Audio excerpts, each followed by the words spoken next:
जिस प्रकार बहुत दिनों से पिंजड़े में बंद पंछी पिंजड़े का दरवाजा खुल जाने पर भी बाहर निकलने में परेशानी का अनुभव करता है, जबकि खुला आकाश ही उसका आनंद लोक है।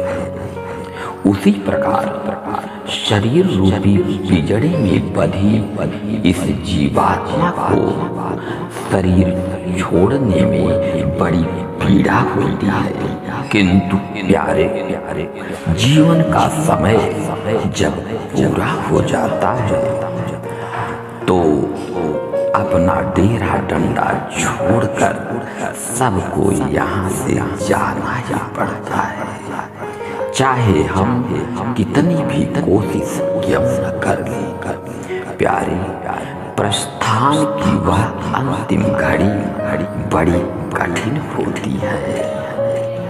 शरीर के आकर्षण से बधी आत्मा इसे छोड़कर बाहर जाना ही नहीं चाहती, किंतु यमदूतों द्वारा शरीर से उसके प्राण को जबरदस्ती खींचा जाता है।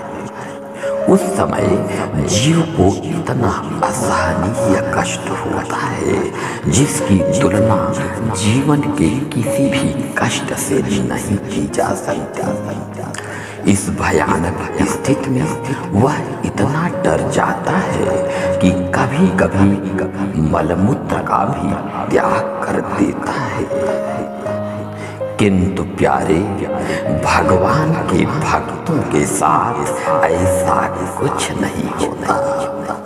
उन्हें लेने तो भगवान के पार्षद स्वयं आते हैं और ससम्मान उन्हें अपने साथ ले जाते हैं।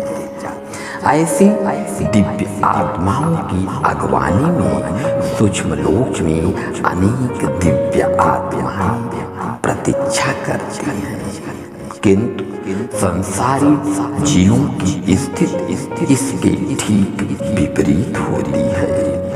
ऐसे जीव जिनका समग्र जीवन ही अन्याय एवं अधर्म से सना हुआ है, उनकी अंतिम यात्रा बड़ी दुर्भाग्यपूर्ण होती है। अब जीवात्मा की आगे की और कठिन कहानी सुनी। यमदूतों द्वारा शरीर से खींचकर उस छटपटाती जीवात्मा को जब बाहर निकाला जाता है तो वह एक थके हारे प्राणी की तरह उस समय तक चेतना शून्य यानी सुस्त हो जाती है, किंतु थोड़ी ही देर में फिर वह जाग उठती है। किंतु उसे यह अनुभव नहीं रहता कि वह इस समय कहाँ है।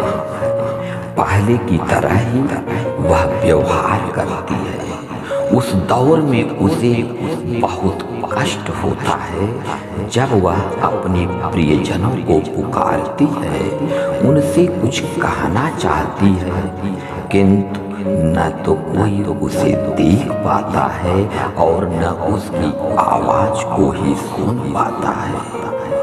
ऐसी स्थिति में वह आत्मा घबरा जाती है, बेचैन हो उठती है।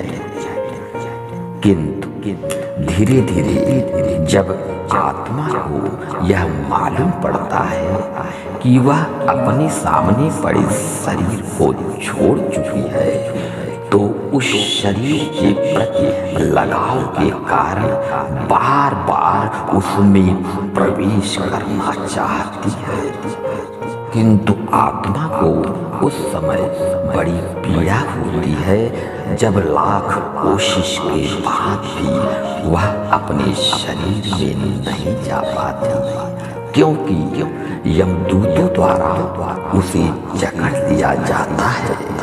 इस असहाय स्थिति में वह आत्मा अपने शरीर को बार बार निहारती है और दुखी होती है, किंतु प्यारे वह कुछ कर नहीं पाती। जब आत्मा को शरीर से अलग होने का पूर्ण बोध हो जाता है तो धीरे धीरे वह शांत होने लगती है।